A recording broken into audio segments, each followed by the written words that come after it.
저녁 식탁에서 국이 짜다는 말 한마디. 그 말이 끝이 아니었습니다. 4년 동안 미영 씨는 참았습니다. 말하지 못한 채 삼켰습니다. 하지만 그날 밤 숨이 막히는 순간이 찾아왔고 미영 씨는 비로소 결심했습니다. 이 집을 나가야겠다고. 오늘은 한 여성이 자신의 삶을 되찾기 위해 선택한 용기의 이야기를 들려드립니다. 미영 씨는 저녁 식탁에 국그릇을 조심스럽게 내려놓으며 잠시 숨을 골랐습니다. 오전 9시부터 저녁 6시까지 일하고 돌아와 현관문을 열자마자 바로 부엌으로 향했습니다. 냉장고 문을 열고 닫고 도마 위에서 칼질하고 가스레인지 앞에서 국을 끓이는 동안에도 시계를 자꾸 확인했습니다. 7시가 되기 전에는 상을 차려야 했습니다. 하루 종일 일하고 돌아와 급히 차린 밥상이었지만 이 집에서 미영 씨가 차린 밥상은 늘 평가의 대상이 되곤 했습니다.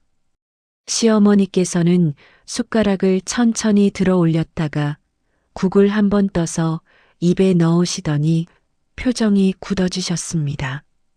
그리고는 숟가락을 식탁 위에 다시 내려놓으셨습니다. 국이 왜 이렇게 짜니? 목소리는 낮았지만 식탁 전체를 채울 만큼 무거웠습니다. 미영 씨는 고개를 숙였습니다. 죄송합니다, 어머니. 다음엔 조금 덜 간하겠습니다. 말은 짧았지만 마음속에서는 이미 여러 번 연습한 대답이었습니다. 어떤 말을 해도 괜찮아지지 않는다는 걸 알면서도 그래도 대답은 해야 했습니다. 옆에 앉은 남편은 말없이 휴대폰 화면만 내려다보고 있었습니다. 손가락으로 화면을 스크롤하는 소리만 작게 들렸습니다. 시누이는 반찬 그릇들을 하나씩 뒤적이며 작은 웃음을 흘렸습니다. 식탁 위에는 음식보다도 말하지 않은 말들이 더 많이 놓여 있었습니다. 시어머니의 시선, 남편의 침묵, 시누이의 표정, 그 모든 것들이 미영 씨를 향해 있었습니다.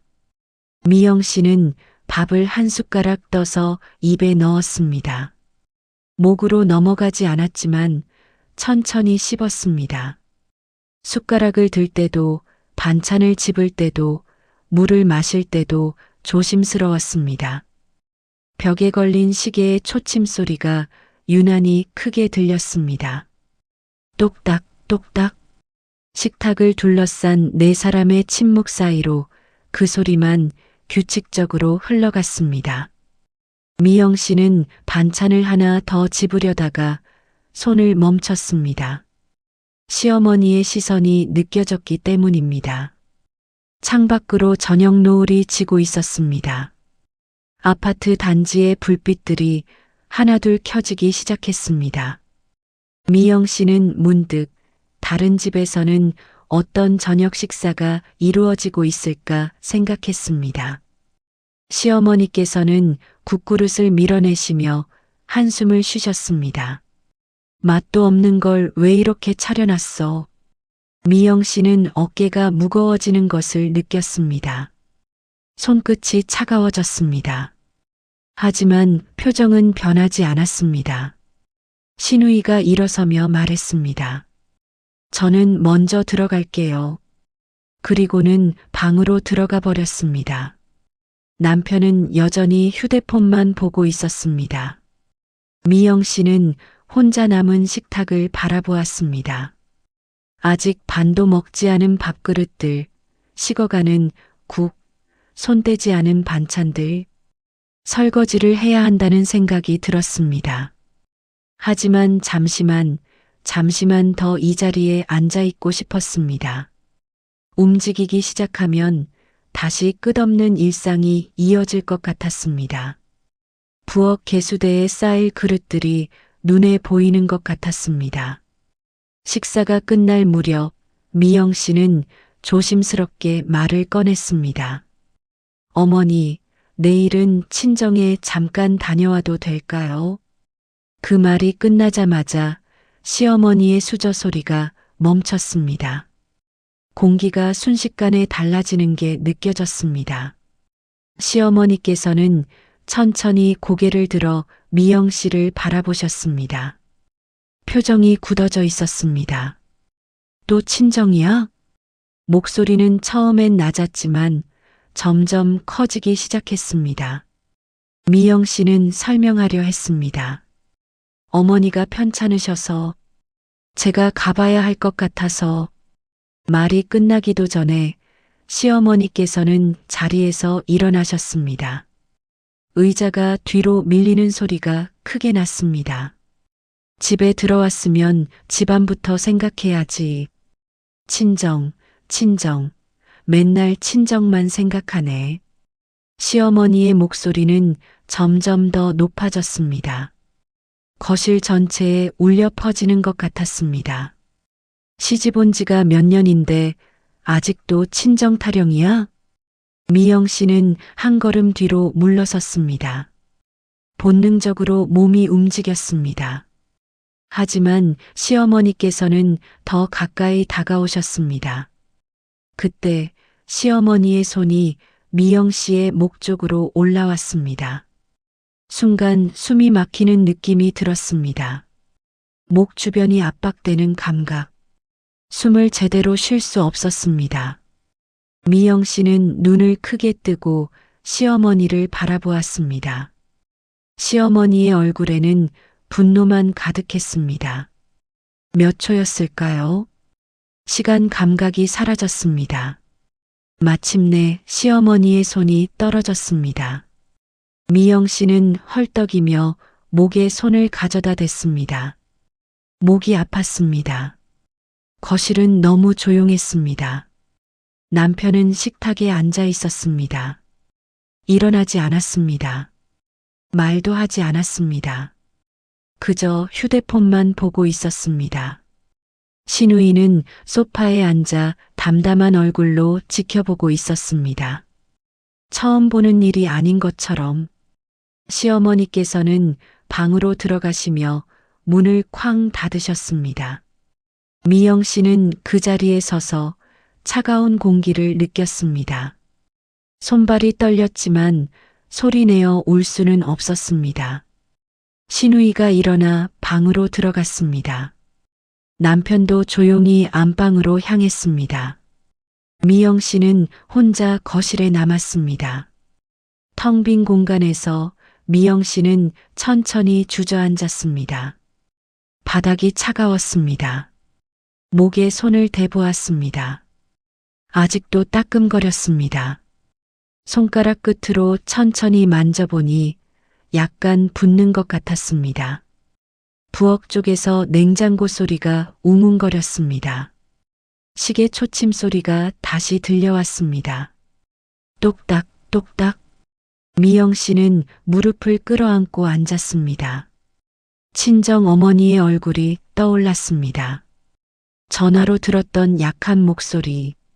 괜찮아, 괜찮아. 너 바쁠 텐데. 하지만 목소리는 괜찮지 않았습니다. 미영 씨는 내일 가려고 했습니다. 겨우 반나절만 얼굴이라도 보고 올 생각이었습니다. 하지만 이제 그것조차 허락되지 않았습니다. 창밖은 어두워져 있었습니다. 아파트 단지의 불빛들만 반짝였습니다. 미영 씨는 천천히 일어났습니다. 무릎이 아팠습니다. 주방으로 향했습니다. 설거지를 해야 했습니다. 식탁 위에는 아직 그릇들이 그대로 놓여 있었습니다. 그날 밤 미영 씨는 거의 잠을 이루지 못했습니다. 불을 끄고 누워 있어도 낮의 장면이 반복해서 떠올랐습니다. 눈을 감으면 시어머니의 손이 다가오는 장면이 보였습니다. 숨이 막히던 그 순간, 눈을 뜨면 천장만 보였습니다. 목 주변이 불편했습니다. 베개에 머리를 대고 있어도 목이 닿는 부분이 신경 쓰였습니다. 숨을 크게 쉬는 것조차 조심스러웠습니다. 혹시 다시 그 느낌이 올까봐. 미영 씨는 몸을 옆으로 돌렸습니다. 남편은 이미 깊은 잠에 빠져 있었습니다. 규칙적인 숨소리가 들렸습니다. 평화로운 얼굴이었습니다. 미영 씨는 남편의 등을 바라보았습니다. 낮에 식탁에 앉아있던 그 모습이 떠올랐습니다. 고개를 숙이고 휴대폰만 보던 모습, 일어나지 않던 모습, 말하지 않던 모습, 왜 일어나지 않았을까요? 왜 말하지 않았을까요? 미영 씨는 그 질문을 입 밖으로 꺼내지 못했습니다. 이미 답을 알고 있었기 때문입니다. 남편에게 이 일은 개입할 일이 아니었습니다. 어머니와 며느리 사이의 일, 그저 지나가기를 기다리는 일. 방 밖에서 작은 소리가 들려왔습니다. 미영 씨는 귀를 기울였습니다. 시어머니와 시누이의 목소리였습니다. 낮게 대화하는 소리. 무슨 이야기를 하는지는 정확히 들리지 않았지만 가끔 미영 씨의 이름이 들렸습니다. 미영 씨는 이불을 더 끌어올렸습니다. 몸을 웅크렸습니다. 하지만 추위는 밖에서 오는 게 아니었습니다. 안에서부터 차가워지는 느낌이었습니다. 시계를 보았습니다. 새벽 2시. 아직도 긴 밤이 남아 있었습니다.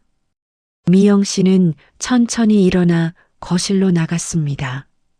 조용히 문을 열고 조용히 걸었습니다.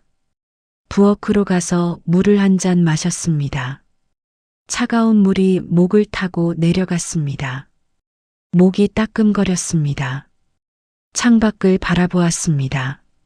아파트 단지는 대부분 불이 꺼져 있었습니다. 몇몇 창문에만 불빛이 남아 있었습니다. 거실은 고요했습니다. 냉장고의 웅웅거리는 소리만 들렸습니다. 시계 초침 소리, 똑딱 똑딱. 미영 씨는 소파에 앉았습니다. 어둠 속에서 혼자만의 시간이었습니다. 이 집에서 혼자 있을 수 있는 유일한 시간. 지난 몇 년이 떠올랐습니다. 결혼 초 시댁에 처음 왔을 때의 일. 실수하지 않으려고, 잘 보이려고 애썼습니다. 하지만 시간이 지날수록 조심스러움은 두려움이 되었습니다. 언제부터였을까요? 밥을 하면서도 긴장하게 된 것이, 말을 하면서도 눈치를 보게 된 것이. 미영 씨는 물잔을 내려놓았습니다. 그리고 그 자리에 서서 한참을 생각했습니다. 새벽녘이 되어서야 미영 씨는 결심했습니다. 이 집을 잠시라도 벗어나야겠다고. 더 이상 이렇게 있을 수 없었습니다. 숨을 쉴 공간이 필요했습니다. 방으로 돌아왔을 때 남편은 여전히 자고 있었습니다. 미영 씨는 조용히 이불 속으로 들어갔습니다. 하지만 잠은 오지 않았습니다. 창밖으로 조금씩 밝아오는 하늘을 바라보며 미영 씨는 계획을 세우기 시작했습니다. 미영 씨는 작은 가방 하나에 꼭 필요한 것만 넣었습니다. 옷 2벌, 세면도구, 지갑, 휴대폰. 그것이 전부였습니다. 새벽 5시. 집안은 아직 조용했습니다. 모두 잠들어 있는 시간. 미영 씨는 최대한 소리를 내지 않으려 조심했습니다. 가방 지퍼를 천천히 올렸습니다. 지퍼 소리가 유난히 크게 들리는 것 같았습니다. 방문을 조심스럽게 열었습니다. 손잡이를 천천히, 아주 천천히 돌렸습니다. 복도로 나왔습니다. 시어머니의 방 앞을 지나야 했습니다. 미영 씨는 숨을 죽이고 걸었습니다. 발소리가 나지 않도록 발끝으로만 걸었습니다. 현관에 도착했습니다. 신발을 신으며 미영 씨는 잠시 뒤를 돌아보았습니다. 어두운 복도, 닫혀 있는 방문들. 아무도 나오지 않았습니다. 아무에게도 말하지 않고 문을 나섰습니다. 복도에 나서자 미영 씨는 한숨을 쉬었습니다. 긴장이 조금 풀렸습니다. 엘리베이터 버튼을 눌렀습니다. 내려오는 소리가 들렸습니다. 엘리베이터 문이 열렸을 때 미영 씨는 안으로 들어갔습니다. 거울이 보였습니다. 엘리베이터 안거울에 비친 자신의 얼굴. 낯설 만큼 굳어 있었습니다. 눈 밑에 다크서클. 창백한 얼굴. 미영 씨는 자신의 얼굴을 제대로 본 것이 얼마만인지 생각했습니다. 1층에 도착했습니다. 엘리베이터 문이 열리고 로비가 보였습니다. 새벽 공기가 차가웠습니다. 미영 씨는 같은 아파트 단지 안을 걸었습니다. 어디로 가야 할지 정확히 정하지 못했습니다. 그냥 이 집에서 벗어나야 한다는 생각만 가득했습니다. 단지 안벤치에 잠시 앉았습니다. 아직 해가 뜨지 않은 하늘. 가로등 불빛만 주변을 비추고 있었습니다. 주변은 고요했습니다. 가방을 무릎 위에 올려놓았습니다. 작은 가방. 이것이 지금 미영 씨가 가진 전부였습니다. 몇 년을 이 집에서 살았지만 가져나온 것은 이것뿐이었습니다. 휴대폰을 꺼내 시간을 확인했습니다. 새벽 5시 30분. 아직 누구에게도 연락할 수 없는 시간이었습니다. 그때 누군가 생각났습니다. 같은 단지에 사는 이웃. 몇 번 마주쳤을 때 항상 따뜻하게 인사해 주던 사람. 엘리베이터에서 만났을 때 힘든 일 있으면 언제든 말해요라고 했던 사람. 미영 씨는 일어났습니다. 그 이웃의 집 동호수를 기억했습니다. 천천히 그쪽으로 걸어갔습니다. 다른 동 앞에 섰습니다. 엘리베이터를 타고 올라갔습니다. 복도를 걸어 그 집 문 앞에 섰을 때 미영 씨는 잠시 망설였습니다. 이 시간에 찾아가는 게 맞을까요? 폐가 되는 건 아닐까요? 하지만 다른 곳으로 갈 데가 없었습니다. 미영 씨는 초인종을 눌렀습니다. 1번, 2번. 잠시 후 문이 열렸습니다. 이웃은 놀란 표정으로 미영 씨를 바라보았습니다. 하지만 곧 미영 씨의 표정을 보고는 아무 질문도 하지 않았습니다.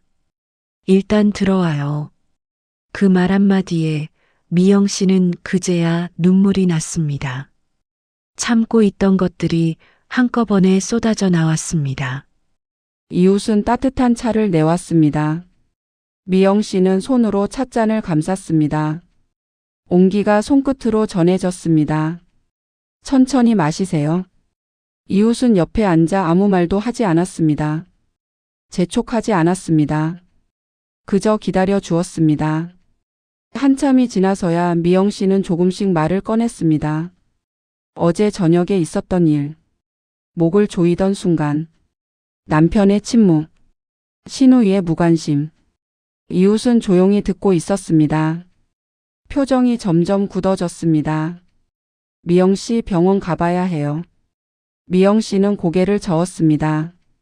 괜찮아요. 이제 좀 나은 것 같아요. 하지만 이웃은 고개를 가로저었습니다. 지금 당장 아니어도 기록은 남겨야 해요. 혹시 모를 상황에 대비해서요. 기록. 그 단어가 낯설었습니다. 이웃은 계속 말했습니다. 진단서 받아두세요. 사진도 찍어두고요. 나중에 필요할 수 있어요. 미영 씨는 생각해 본 적 없는 일이었습니다. 그냥 참고 넘기면 되는 일이라고 생각했습니다. 하지만 이웃의 말을 듣고 있자니 그것만으로는 부족하다는 생각이 들었습니다. 아침이 밝아왔습니다. 이웃은 함께 병원에 가자고 했습니다. 미영 씨는 망설였지만 결국 고개를 끄덕였습니다. 병원에 도착했을 때 아직 이른 시간이었습니다. 접수를 하고 대기실에 앉아 기다렸습니다. 주변에는 아침 일찍 병원을 찾은 사람들이 몇 명 있었습니다. 진료실에 들어갔습니다. 의사는 미영 씨의 목 상태를 차분히 확인했습니다. 손전등으로 비춰보고 몇 가지 질문을 했습니다. 언제 이렇게 되었나요? 어제 저녁이요.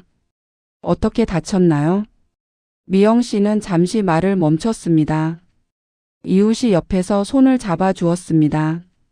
시어머니가 목을 조르셨어요. 의사는 고개를 끄덕이며 기록을 남겼습니다. 혹시 모를 상황에 대비해서요. 진단서를 받았습니다. 종이 한 장이었지만 무거웠습니다. 병원을 나왔을 때 이웃은 또 말했습니다.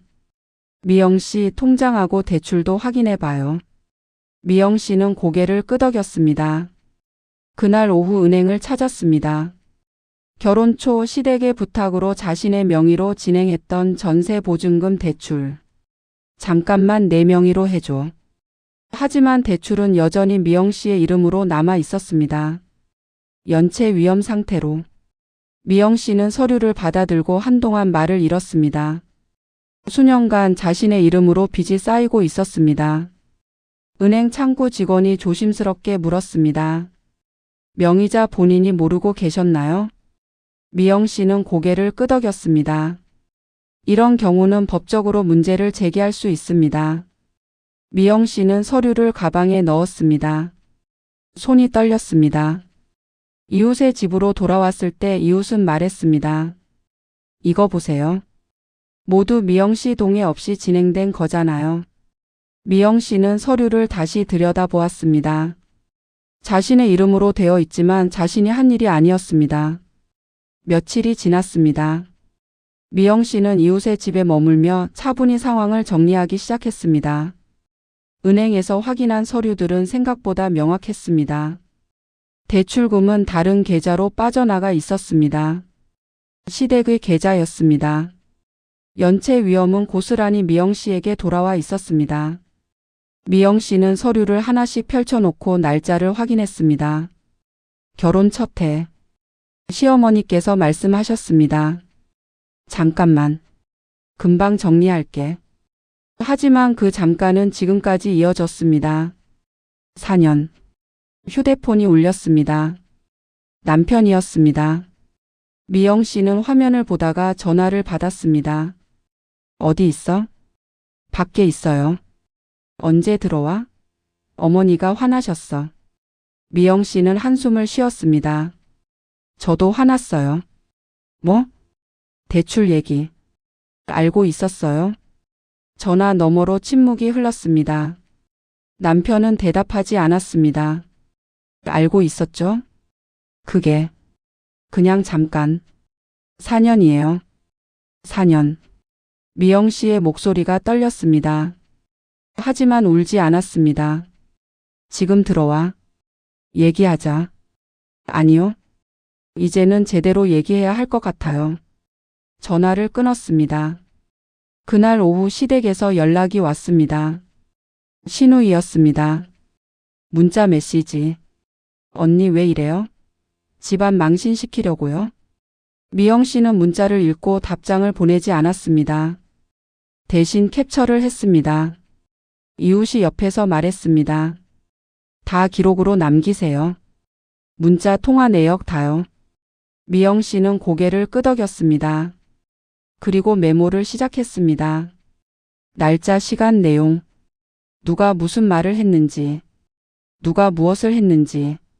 하나씩 차곡차곡 쌓여갔습니다. 적다 보니 이제야 보이는 것들이 있었습니다. 언제나 미영 씨가 잘못한 것처럼 말하는 구조. 언제나 시댁의 입장만 우선시되는 구조. 언제나 미영 씨의 목소리는 묻히는 구조.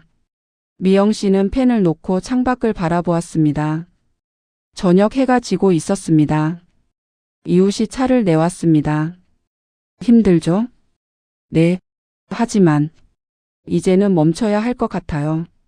미영 씨는 찻잔을 들었습니다. 따뜻한 온기가 손바닥에 전해졌습니다. 어떻게 해야 할까요? 전문가를 만나보세요. 법률 상담. 미영 씨는 고개를 끄덕였습니다. 이미 생각하고 있던 일이었습니다. 하지만 무서워요. 혼자서 할 수 있을까요? 이웃은 미영 씨의 손을 잡았습니다. 혼자가 아니에요. 제가 함께 갈게요. 그 말에 미영 씨는 눈시울이 붉어졌습니다. 누군가 옆에 있다는 것, 누군가 함께 간다는 것, 그것만으로도 힘이 났습니다. 그날 밤 미영 씨는 다시 메모를 펼쳤습니다. 그리고 계속 적어 나갔습니다. 기억나는 모든 것, 참았던 모든 순간, 삼켰던 모든 말, 결혼식 날 시어머니께서 하신 말씀, 이제 우리 식구야. 그때는 따뜻한 말이라고 생각했습니다. 하지만 지금은 다른 의미로 들렸습니다. 새벽이 될 때까지 손은 멈추지 않았습니다. 며칠 뒤부터 주변의 시선이 달라지기 시작했습니다. 미영 씨가 마트에 갔을 때였습니다.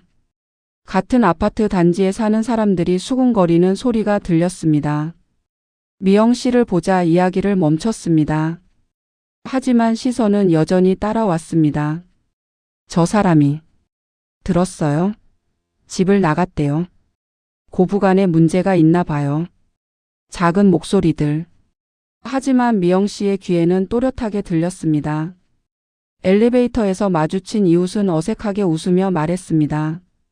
요즘 어떻게 지내세요? 그 말투에는 호기심이 섞여 있었습니다. 미영 씨는 짧게 대답했습니다. 잘 지내고 있어요. 더 이상 말하지 않았습니다. 설명할 필요를 느끼지 못했습니다. 동네에서 지인들 사이에서 미영 씨에 대한 말들이 흘러다녔습니다. 성격이 좀 예민하대. 돈 문제로 싸웠대. 시댁 분들이 힘들어 하신대. 그 말들은 시누이를 통해 퍼지고 있었습니다. 미영 씨는 그 사실을 알게 되었습니다. 우연히 친정 친구에게서 전화가 왔을 때였습니다. 미영아, 너 괜찮아? 이상한 소문 들었는데. 무슨 소문? 너가 시댁에서 문제를 일으켰다고. 미영 씨는 한숨을 쉬었습니다. 그런 소문이 돌고 있구나. 사실이 아니지? 아니야. 오히려 반대야. 하지만 소문은 이미 퍼진 뒤였습니다. 진실보다 소문이 더 빨랐습니다. 미영 씨는 반박하지 않았습니다. 일일이 설명하고 다닐 수도 없었고 설명한다고 믿어줄 것 같지도 않았습니다. 대신 증거를 더 모았습니다. 시누이가 보낸 문자들, 남편이 남긴 통화 내역, 시어머니와의 대화 녹음, 하나씩 차곡차곡. 이웃이 물었습니다. 힘들지 않아요? 주변 시선. 미영 씨는 고개를 저었습니다. 처음엔 힘들었어요. 하지만 이제는 그 사람들이 나를 어떻게 생각하든 중요하지 않아요. 왜요? 진실은 하나니까요. 그리고 그 진실을 아는 사람들이 있으니까요. 미영 씨는 창밖을 바라보았습니다. 저녁 노을이 지고 있었습니다. 소문은 시간이 지나면 사라져요. 하지만 기록은 남아요. 이웃은 미영 씨의 말을 듣고 조용히 고개를 끄덕였습니다. 그날 밤 미영 씨는 다시 한번 모든 자료를 정리했습니다. 문자 메시지, 통화 기록, 은행 거래 내역, 병원 진단서. 하나하나 날짜 순서대로 정리했습니다. 파일로 만들어 따로 저장했습니다. 클라우드에도 백업했습니다. 혹시 모를 상황에 대비해서. 정리하다 보니 패턴이 보였습니다. 시댁의 요구는 점점 커졌고 미영 씨의 공간은 점점 작아졌습니다. 처음에는 작은 것부터. 오늘은 내가 하고 싶은 반찬 해줘. 그러다 점점 커졌습니다. 명예 좀 빌려줘. 휴대폰 화면을 내려다보며 미영 씨는 생각했습니다. 소문은 막을 수 없어. 하지만 진실은 지킬 수 있어. 창밖으로 별이 보였습니다. 고요한 밤이었습니다. 미영 씨는 처음으로 평온함을 느꼈습니다. 두려움보다 더 큰 것이 있었습니다. 자신을 지키겠다는 결심이었습니다. 일주일 후 미영 씨는 전문가를 만났습니다. 법률 상담소였습니다. 이웃이 함께 동행했습니다. 상담실은 조용했습니다. 책들이 빼곡히 꽂혀 있는 서가. 책상 위에는 깔끔하게 정리된 서류들. 변호사는 중년의 여성이었습니다. 차분한 목소리로 인사를 건넸습니다. 앉으세요. 천천히 이야기 나눠봅시다. 미영 씨는 준비해 온 서류들을 꺼냈습니다. 병원 진단서, 은행 거래 내역, 문자 메시지 캡처, 통화 기록. 변호사는 하나씩 천천히 살펴보았습니다. 표정이 점점 굳어졌습니다.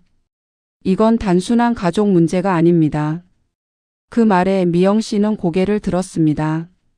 명예도용, 금융사기, 그리고 변호사는 진단서를 들어 보였습니다. 폭행입니다. 미영 씨는 입술을 깨물었습니다. 폭행. 그 단어를 직접 듣게 되니 가슴이 먹먹했습니다. 하지만 시어머니인데. 변호사는 고개를 저었습니다. 관계가 어떻든 폭력은 폭력입니다. 명예도용도 범죄고요. 서류를 하나씩 짚어가며 변호사는 설명을 이어갔습니다. 여기 이 대출. 미영 씨 동의 없이 진행된 거죠? 네, 잠깐만이라고 했어요. 금방 정리한다고. 하지만 4년이 지났고 연체 위험 상태입니다. 변호사는 메모를 하며 말을 이었습니다. 이건 명예도용이에요. 형사상 문제가 될 수 있습니다. 미영 씨는 손을 꽉 쥐었습니다. 형사. 그 단어가 무겁게 느껴졌습니다. 지금이라도 조치를 취해야 합니다. 더 늦기 전에요. 변호사는 몇 가지 방법을 설명했습니다. 법적 절차, 필요한 서류, 예상되는 상황들. 미영 씨는 조용히 듣고 있었습니다. 하나하나가 낯설었지만 동시에 명확했습니다. 시간이 걸릴 거예요. 하지만 미영 씨가 피해자라는 건 분명합니다. 미영 씨는 고개를 끄덕였습니다. 그제야 모든 퍼즐이 맞춰지는 느낌이었습니다. 자신이 잘못한 게 아니었습니다. 자신이 문제가 아니었습니다. 구조가 문제였습니다. 상담을 마치고 나왔을 때 이웃이 물었습니다. 어때요? 미영 씨는 깊게 숨을 들이쉬었습니다. 이제 알겠어요. 제가 무엇을 해야 하는지. 하늘을 올려다 보았습니다. 구름 사이로 햇살이 비치고 있었습니다. 따뜻한 바람이 불었습니다. 처음으로 길이 보이는 것 같아요. 이웃은 미영 씨의 어깨를 다독였습니다. 잘하고 있어요. 용기 내줘서 고마워요. 고마운 건 저예요. 언니가 없었으면. 미영 씨의 목소리가 떨렸습니다. 혼자가 아니잖아요. 우리 함께 가요. 두 사람은 천천히 걸었습니다. 상담소를 나와 거리를 걸으며 미영 씨는 주변을 둘러보았습니다. 사람들이 오가고 차들이 지나가고 세상은 여전히 돌아가고 있었습니다. 그날 밤 미영 씨는 변호사가 정리해준 서류들을 다시 보았습니다. 해야 할 일들이 적혀 있었습니다. 하나씩 차근차근. 미영 씨는 펜을 들었습니다. 그리고 첫 번째 항목에 체크 표시를 했습니다. 시작이었습니다. 며칠 후 시댁에 내용 증명이 도착했습니다. 법률 대리인 명의로 발송된 공식 문서였습니다. 시어머니는 그 문서를 들고 시누이를 불렀습니다. 이게 뭐야? 시누이는 문서를 읽어보고 얼굴이 굳어졌습니다. 명예도용이랑 폭행, 법적 조치를 취하겠다고요. 시어머니의 목소리가 높아졌습니다. 뭐? 그년이 감히? 하지만 목소리에는 당황함이 섞여 있었습니다. 시누이는 남편에게 전화를 걸었습니다. 오빠 큰일 났어요. 형수가 법적으로. 남편은 집으로 돌아왔습니다. 문서를 보고 한참을 말이 없었습니다. 내가 가서 얘기해 볼게. 얘기해? 지금 와서? 시어머니가 소리쳤습니다. 어머니가 잘못하신 거잖아요. 그 말에 집안이 조용해졌습니다. 남편이 처음으로 어머니에게 반대하는 말을 한 것이었습니다. 시어머니는 아들을 노려보았습니다. 뭐라고? 대출도 그렇고 그날 일도. 어머니가 너무 심하셨어요. 시누이가 끼어들었습니다. 오빠 지금 우리 편이 아니야? 편이 어디 있어? 잘못은 잘못이야. 남편은 핸드폰을 꺼내 미영 씨에게 전화를 걸었습니다. 하지만 미영 씨는 받지 않았습니다. 문자를 보냈습니다. 미영아, 얘기 좀 하자. 제발. 답장은 오지 않았습니다. 시댁에서는 서로를 탓하기 시작했습니다. 내가 언제 명예 쓰라고 했어? 내가 알아서 한 거잖아. 시어머니가 시누이에게 말했습니다. 어머니가 하라고 하셨잖아요. 그때 저도 거기 있었어요. 시누이가 반박했습니다. 말은 많았지만 책임지는 사람은 없었습니다. 서로가 서로를 가리켰습니다. 남편은 다시 미영 씨에게 연락을 시도했습니다. 이번에는 전화가 연결되었습니다. 미영아, 무슨 일이세요? 목소리가 차가웠습니다. 이렇게까지 할 필요 있냐? 우리 가족인데. 미영 씨는 짧게 대답했습니다. 이제는 필요해요. 내가 중간에서 조정할게. 어머니한테도 말할게. 4년 동안 중간에 계셨잖아요. 하지만 아무 말도 안 하셨죠. 남편은 할 말을 잃었습니다. 이제는 법이 조정할 거예요. 미영 씨는 전화를 끊었습니다. 그날 저녁 시댁은 혼란스러웠습니다. 시어머니는 방에 들어가 나오지 않았습니다. 문을 닫고 아무 말도 하지 않았습니다. 시누이는 계속 전화를 하며 누군가에게 상황을 설명하고 있었습니다. 친척들에게, 지인들에게. 하지만 듣고 싶은 말은 들리지 않았습니다. 남편은 거실 소파에 앉아 멍하니 천장만 바라보았습니다. 처음으로 그들은 자신들의 행동이 가져올 결과를 마주하고 있었습니다.